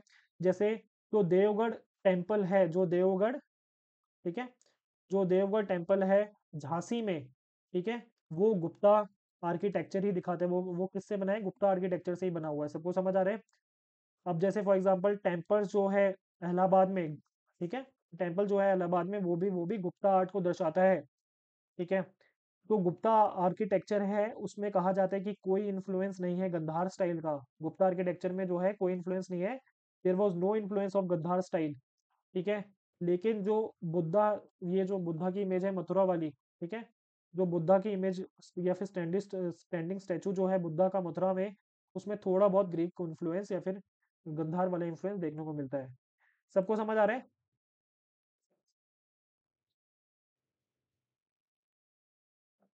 सो देवगढ़ टेम्पल जो है झांसी में, देवगढ़ टेम्पल जो है ये विष्णु जी को डेडिकेटेड था, ठीक है, ये विष्णु जी को डेडिकेटेड था, ठीक है। देवगढ़ टेम्पल जो विष्णु जी की एक आपने स्टैचू देखा होगा जिसमें वो, मतलब जो उनकी पोजीशन है थोड़े से लेटे से हुए एक हाथ पे, आपने देखा होगा, तो वो इसी टेम्पल से ली गई है। सबको समझ आ रहा है। सो देवगढ़ टेम्पल आर्किटेक्चर जो है गुप्ता पीरियड को बिलोंग करता है। फिर जो मेटलर्जिकल एडवांसमेंट है वो भी बहुत ज्यादा होती है। मेटलर्जिकल एडवांसमेंट है जो, वो भी बहुत ज्यादा होती है गुप्ता टाइम पीरियड में। कैसे, जैसे गुप्ता टाइम पीरियड में जो है, ये जो सुल्तानगंज का जो बुद्धिस्ट स्टैचू है, जो बुद्धा का स्टैचू है सुल्तानगंज का, ये करीबन 7-8 मीटर ऊंचा, ये 7-8 मीटर ऊंचा जो है एक स्टैचू है, जो बुद्धा का काफी बड़ा है। ठीक है, इसको जो है अंग्रेज लोग कहाँ लेके थे, बर्मिंघम में लेके थे। कहाँ लेके थे, बर्मिंघम म्यूजियम में इसको लेके थे। ठीक है, अभी ये फिलहाल वहीं पे है। तो ये मेटल से ही बना हुआ है। किससे बना हुआ है, मेटल से ही बना हुआ है। ठीक है, और ये किस मेटल से बना है, कॉपर से बना हुआ है। किससे किससे बना हुआ है, कॉपर से बना हुआ है। ठीक है, तो सुल्तानगंज का जो बुद्धिस्ट स्टैचू है, ये कॉपर से बना हुआ है, और ये अभी फिलहाल जो बर्मिंघम म्यूजियम है वहां पे अभी अभी भी मौजूद है। ठीक है, जो दिल्ली का आयरन पिलर है, जो दिल्ली का आयरन पिलर है, वो भी गुप्ता एम्पायर को बिलोंग करता है। और कहा जाता है कि अभी तक ये खुले में रखा हुआ है। ठीक है, बहुत सारी कैसे तो बरसात आ गई, कड़ी धूप आ गई, ये ऐसा का ऐसा ही है, इसमें आज भी जंग नहीं लगाए है, ये आज भी डस्ट प्रूफ है। ठीक है, तो इससे क्या पता चलता है, जो मेटलर्जी थी, ठीक है, जो मेटलर्जिकल एडवांसमेंट है वो बहुत ज्यादा अच्छी हो जाती है यहाँ पे गुप्ता एम्पायर के टाइम पे। ठीक है, इसके दो एग्जांपल हमने देख लिए। एक तो जो बुद्धा का कॉपर स्टैचू था, ठीक है, जो कि सुल्तानगंज में मिलता है, बर्मिंघम म्यूजियम में अभी रखा हुआ है। दूसरा आयरन पिलर जो है गुप्ता पीरियड का, ठीक है, ये अभी भी रस्ट फ्री है। ठीक है, और कहने को ये कंप्लीटली एक्सपोज्ड है सन और रेन को। ठीक है, सबको समझ आ गया होगा, I hope so. Art and architecture में कंटिन्यू पेंटिंग्स की बात करते हैं हम। तो गुप्ता जो पीरियड है वहाँ पे पेंटिंग्स में भी बहुत ज़्यादा एडवांसमेंट होती है। जैसे जो बाघ केव है ग्वालियर में। कौन सी केव है, बाघ केव है ग्वालियर में। वहाँ पे बहुत सारी पेंटिंग्स है गुप्ता टाइम पीरियड की। जो मुराल पेंटिंग्स है अजंता में, ठीक है, जो मुराल पेंटिंग्स है अजंता में, ठीक है, जिसमें लाइफ ऑफ बुद्धा है, जिसमें क्या डिपिक्शन है, लाइफ ऑफ बुद्धा। ये मैंने अजंता की ही मैंने इमेज लगा रखी है, ये इमेज पोर्ट्रेट है। सबको समझ आ रहा है। तो ये जो पेंटिंग है जो बुद्धा की पेंटिंग है, ठीक है, जिसमें जताका स्टोरीज से रिलेटेड ये जो पेंटिंग है अजंता केव्स में, ठीक है, ये भी गुप्ता टाइम पीरियड की ही है। ठीक है, तो पेंटिंग्स में भी एडवांसमेंट हुआ है। तो देख रहे हो कितना आर्ट एंड आर्किटेक्चर अभी फिलहाल पढ़ रहे हैं हम गुप्ता टाइम पीरियड का। फिर जो कॉइनेज है यानी कॉइन मेकिंग जो है, या न्यूमिस्मेटिक जो प्रोसेस है, वो भी काफ़ी ज़्यादा एडवांस हो जाता है, वो भी काफ़ी ज़्यादा एडवांस हो जाता है। ठीक है, किसमें, गुप्ता टाइम पीरियड में। जैसे समुद्रगुप्त जो था उसने 8 type of gold coins release करे थे। समुद्रगुप्त ने कितने type of gold coins release करे थे, 8 types of gold coins release करे थे। और जो इस पे लेजेंड्स यानी जो चीज़ें लिखी हुई थी, ठीक है, उससे पता चलता है कि क्या क्या अचीवमेंट थी मार्वलस किंग्स की। सबको समझ आ रहा है। तो जो चंद्रगुप्त टू थे और उसके सक्सेसर्स थे, उसने भी gold coin, silver and copper coins release करे। तो ये डिफरेंट टाइप्स ऑफ कॉइन्स मैंने यहाँ पे अटैच करे हुए हैं। जैसे lyrist type of coin Kumar गुप्त ने रिलीज करे थे। अश्वमेध कॉइन्स समुद्रगुप्त ने रिलीज करे थे, जिसमें अश्वमेध के बारे में एक इमेज बनी हुई, इंस्क्रिप्शन बना हुआ है। मैरिज कॉइन्स चंद्रगुप्त वन, ठीक है, चंद्रगुप्त और जो उसकी वाइफ है, ठीक है, मैंने उसकी वाइफ के बारे में थोड़ी देर पहले बताया था। आप नाम लिखिएगा कि चंद्रगुप्त चंद्रगुप्त वन की जो वाइफ थी उसका क्या नाम था। ठीक है, मैं थोड़ा आइडिया अगर दूं तो आप ये याद रखना कि वो लिच्छवी प्रिंसेस थी। ठीक है, तो चंद्रगुप्त की बात करी जाए, चंद्रगुप्त और उसकी वाइफ की कह सकते हो, मतलब जो ये दोनों है अपनी शादी कर रहे हैं, तो जो जैसे भी मैरिज कॉइन है। ठीक है, लायन स्लेयर है चंद्रगुप्त टू का। ठीक है, लायन को मार रहा है देखो अपने धनुष से। ठीक है, राइनो स्लेयर है कुमार गुप्त का, ये एक अलग तरह का कॉइन है। Battle x type Samudragupta. तो डिफरेंट टाइप्स ऑफ किंग देखने को मिले, सॉरी कॉइन्स देखने को मिले, जिसमें क्या है किंग्स के बारे में और उनके अचीवमेंट्स के बारे में इंफॉर्मेशन हमें पता चलती है। तो आर्ट एंड आर्किटेक्चर जो है काफ़ी ज़्यादा इलेबोरेटिव वे में स्टार्ट हो जाता है गुप्ता टाइम पीरियड में। ठीक है, लिटरेचर की बात करी जाए, तो जो संस्कृत लैंग्वेज है वो बहुत ज़्यादा प्रोमिनेंट हो जाती है गुप्ता टाइम पीरियड में। तो संस्कृत लैंग्वेज जो है क्या हो जाती है, प्रोमिनेंट हो जाती है गुप्ता पीरियड में। सबको समझ आ रहा है। नगरी स्क्रिप्ट जो है, ठीक है, ये इवॉल्व होती है ब्राह्मी स्क्रिप्ट से। तो जो पहले हम ब्राह्मी स्क्रिप्ट देख रहे थे, जो हम पहले क्या देख रहे थे, ब्राह्मी स्क्रिप्ट जो था एंशियंट इंडिया में, उसी से निकल के बनती है एक और स्क्रिप्ट। स्क्रिप्ट सबको पता है, यानी किसी भी भाषा के लिखने के तरीके को स्क्रिप्ट कहते हैं। तो जो ब्राह्मी स्क्रिप्ट है, उससे एक और स्क्रिप्ट निकलती है जिसको कहा जाता है नगरी स्क्रिप्ट। सबको समझ आ रहा है। तो नगरी स्क्रिप्ट जो है, जितने भी इंस्क्रिप्शन है संस्कृत में देखने को मिले नगरी स्क्रिप्ट में। तो जो बेस्ट संस्कृत लिटरेचर है एंशियंट इंडिया में, वो गुप्ता एज को ही बिलोंग करती है। जैसे फॉर एग्जांपल, जो समुद्रगुप्त था वो खुद एक क्या था, ग्रेट पोएट था। ठीक है, उसने नंबर ऑफ स्कॉलर्स को पेट्रोनाइजेशन दिया, मतलब बहुत ज्यादा सपोर्ट करा स्कॉलर्स को, पोएट्स को। जैसे हरिसेना के बारे में हमने पढ़ा था। ठीक है, चंद्रगुप्त टू की जो कोर्ट थी उसमें क्या थे, नवरत्न थे, जैसे कालिदास। कालिदास क्या था, एक नवरत्न था, किसकी कोर्ट में, चंद्रगुप्त टू की कोर्ट में। ठीक है। और जो कालिदास था उसने बहुत सारी बुक्स लिखी थी, जैसे अभिजन शकुंतलम, अभिजन शकुंतलम, जैसे टॉप 100 बुक्स जो बोली जाती है पूरे वर्ल्ड में, उसमें से एक अभिजन शकुंतलम भी कहलाई जाती है। ठीक है। किसने लिखी थी, कालिदास ने लिखी थी। सो संस्कृत ड्रामा थी ये शकुंतलम, अभिजन शकुंतलम। इसने दो अलग अलग प्लेस भी लिखे थे। एक तो था मालविका अग्निमित्र। ठीक है, मालविका अग्निमित्र एक इसने प्ले लिखा। दूसरा जो प्ले लिखा उसका नाम क्या था, विक्रम और वसियम, विक्रम और वसियम। तो हम कालिदास का वर्क देख रहे हैं। कालिदास किसकी कोर्ट में था, चंद्रगुप्त टू की कोर्ट में था। सबको समझ आ रहा है, कालिदास किसकी कोर्ट में था, चंद्रगुप्त टू की कोर्ट में था। इसने अभिजन शकुंतलम लिखी, मालविका अग्निमित्रम लिखी। ठीक है, विक्रम और वसियम लिखी। ठीक है। और इसने दो एपिक्स भी लिखी। एक तो लिखी रघुवंशा एंड कुमार संभव। ठीक है, रघुवंशा किसने लिखी, कालिदास ने लिखी, एंड कुमार संभव भी दो एपिक्स इसने लिखी। इसने दो लिरिक्स भी लिखे, जिसका नाम था ऋतु संहार एंड मेघादत्त। ठीक है, मेघादत्त। तो इसने दो दो चीज और लिखी, दैट इज मेघादत्त एंड ऋतु संहार। ठीक है, कालिदास का वर्क है। आप छोटा सा एक नोट्स बना लीजिएगा अपने उसमें, कि सीधा नाम है कालिदास, आप सीधा ऐसे लिखिएगा। ठीक है, कालिदास लिखिएगा, पता नहीं पेन क्यों नहीं चल रहा है अभी। कालिदास लिखिएगा, उसका फिर अभिजन शकुंतलम। ठीक है, मालविका अग्निमित्रम, विक्रम और वसीयम। ठीक है, रघुवंशा, कुमार संभव। तो ये सारी चीजें एज इट इज लिख लीजिए और याद कर लीजिएगा। ठीक है, कि कालिदास का क्या क्या वर्क था। तो इसी तरह से एक और राइटर था, एक और ऑथर था, विशाखा दत्त। क्या था, विशाखा दत्त। इसने दो संस्कृत ड्रामास लिखे थे। ठीक है, इसने दो संस्कृत के ड्रामा लिखे थे। एक का नाम था मुद्रा राक्षसा। ठीक है, एक का नाम क्या था, मुद्रा राक्षसा, और दूसरे का नाम था देवी चंद्रगुप्तम। दूसरे का नाम क्या था, देवी चंद्रगुप्तम। किसने लिखा था, विशाखा दत्त ने लिखा था। फिर इसी तरह से एक और ऑथर था या फिर पोएट था, जिसका नाम था सुदरक। ठीक है, एक और पोएट पोएट का नाम क्या था, सुदरक। ठीक है। फिर इसने क्या लिखा था, मृच्छ चतिका। इसने क्या लिखा था, मृच्छ चतिका लिखी थी, एक बुक थी। ठीक है, जिसमें बहुत ज्यादा ह्यूमर और पैथोस देखने को मिलता है, ह्यूमर और पैथोस देखने को मिलता है। तो मृच्छ चतिका किसने लिखी थी, सुदरक ने लिखी थी। ठीक है। फिर जैसे धारावी करके एक ऑथर था, उसने लिखी थी कृतर जुनियास। ठीक है, कृतर जुनियास लिखी थी इसने।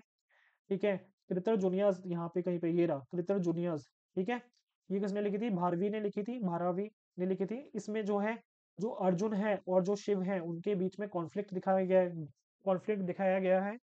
ठीक है, दंडिन भी करके एक बंदा था, वो ऑथर था। ठीक है, उसने क्या लिखा था, काव्य दृसा लिखी थी, और दस कुमार चरिता, चरिता भी इसने लिखी थी। सबको समझ आ रहे हैं, तो दंडिन के बारे में भी पढ़ लिया। ठीक है, इसी तरह से सुबंधु करके एक राइटर था, उसने लिखी थी वसवदत्ता लिखी थी, वसवदत्ता लिखी थी, किसने, सुबंधु ने। पंचतंत्र जो स्टोरीज थी, ठीक है, जो पंचतंत्र आप आपने सुनी भी होगी, आपने पढ़ी भी होगी बचपन में। जो पंचतंत्र जो स्टोरीज थी, ये किसने लिखी थी, विष्णु शर्मा ने लिखी थी, विष्णु शर्मा ने लिखी थी। ये भी गुप्ता का टाइम पीरियड का ही कह सकते हो एक राइटर था। इसी तरह से बुद्धिस्ट ऑथर था एक, अमर सिम्हा, बुद्धिस्ट ऑथर था, इसके बारे में आ रखा है एग्जाम में ऑलरेडी। बुद्धिस्ट ऑथर था अमर सिम्हा। उसने एक लेक्सिकॉन लिखी थी, लेक्सिकॉन यानी एक तरह की डिक्शनरी। लेक्सिकॉन यानी क्या होती है, एक तरह की डिक्शनरी लिखी थी। उस डिक्शनरी का क्या नाम था, लेक्सिकॉन का क्या नाम था, अमरकोश। ठीक है, तो अमर सिम्हा ने क्या लिखी थी, एक लेक्सिकॉन लिखी थी, और उसका क्या नाम था, अमर कोश। आई होप सबको समझ आ रहा होगा। अब जो पुरानाज हैं, जो पुराण है, ठीक है, जो हिंदू पुराण है, उसमें वो सारे कंपोज कब हुए थे, इसी टाइम पीरियड में कंपोज हुए थे। टोटल 18 पुरानाज हैं। ठीक है, और इसमें से सबसे इंपॉर्टेंट पुरानाज कौन से हैं, जैसे भागवत, भागवत पुराण, विष्णु पुराण, वायु पुराण, मत्स्य पुराण। सबको समझ आ रही है, काफी ज्यादा इंपॉर्टेंट पुराण पुराण है, सबको समझ आ रहा है। महाभारत और रामायण की जो फाइनल कॉम्पोजिशन थी, वो गुप्ता टाइम पीरियड में हुई थी।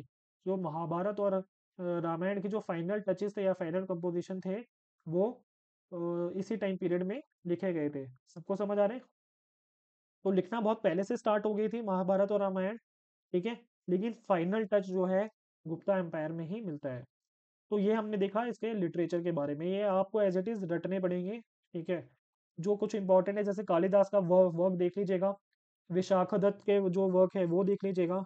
अमर सिम्हा का जो वर्क है अमर कोश, उसके बारे में आप याद कर लीजिएगा। ठीक है, जितना हो सकता है इसको थोड़ा मेमोराइजेशन की कोशिश करिए। ठीक है, फिर साइंस की बात करी जाए, जो आर्यभट्ट था वो इसी टाइम पीरियड में एग्जिस्ट करता था। ठीक है, गुप्ता के कार्यकाल में ही था। इसने एक बुक लिखी, आर्यभटिया, क्या क्या नाम लिखा, मतलब क्या बुक लिखी इन्होंने, आर्यभटिया बुक लिखी 499 एडी में। ठीक है, इन्होंने एक्सप्लेन करा साइंटिफिकली कि किस तरह से सोलर और ल्यूनर एक्लिप्स होता है, चंद्र ग्रहण और सूर्य ग्रहण जो होता है वो किस तरह से होता है, उसके पीछे साइंटिफिक रीजन क्या है, वो आर्यभट्टिया अपनी किताब में लिखा, कह सकते हो किताब का नाम था आर्यभट्टिया, और किसने लिखा, आर्यभट्ट ने, जो कि गुप्ता टाइम पीरियड में ही एग्जिस्ट करते थे। ठीक है, और आर्यभट्टा ही ऐसे पहले इंसान थे जिन्होंने सबसे पहले बोला था कि अर्थ जो है स्फेरिकल है। कैसी है अर्थ, स्फेरिकल, नहीं तो पहले लोग सोचते थे फ्लैट है अर्थ। ठीक है, स्फेरिकल है अपनी शेप में, और अपने ही एक्सिस पे रोटेट करती है, और अपने ही एक्सिस पे जो अर्थ है वो रोटेट करती है। सबको समझ आ रहा है? तो ये किसने बताया, आर्यभट्ट ने सबसे पहले बताया। लेकिन इसको खारिज कर देते हैं वराह मिहिर करके, एक और एस्ट्रोनॉमर थे, वराह मिहिर। ठीक है, इन्होंने एक और बुक लिखी। तो एक तो इस जमाने के एक एस्ट्रोनॉमर हो गए आर्यभट्ट, दूसरे एस्ट्रोनॉमर हो जाते हैं वराह मिहिर। इन्होंने कंपोज करी पंच सिद्धांत। ठीक है, इन्होंने क्या क्या, कौन सी बुक इन्होंने लिखी, पंच सिद्धांतिका। इसमें 5 एस्ट्रोनॉमिकल सिस्टम्स के बारे में बताया गया है। ठीक है, एस्ट्रोलॉजी के बारे में काफी ज्यादा इंफॉर्मेशन इन्होंने वराह मिहिर है इन्होंने लिखा है। ठीक है, इनका एक और वर्क था जिसका नाम था बृहद संहिता। इनका एक और वर्क था जिसका नाम था बृहद संहिता। ठीक है, जो कि क्या है, संस्कृत लिटरेचर है। तो वराह मिहिर है, इनका एक और संस्कृत वर्क क्या है, बृहद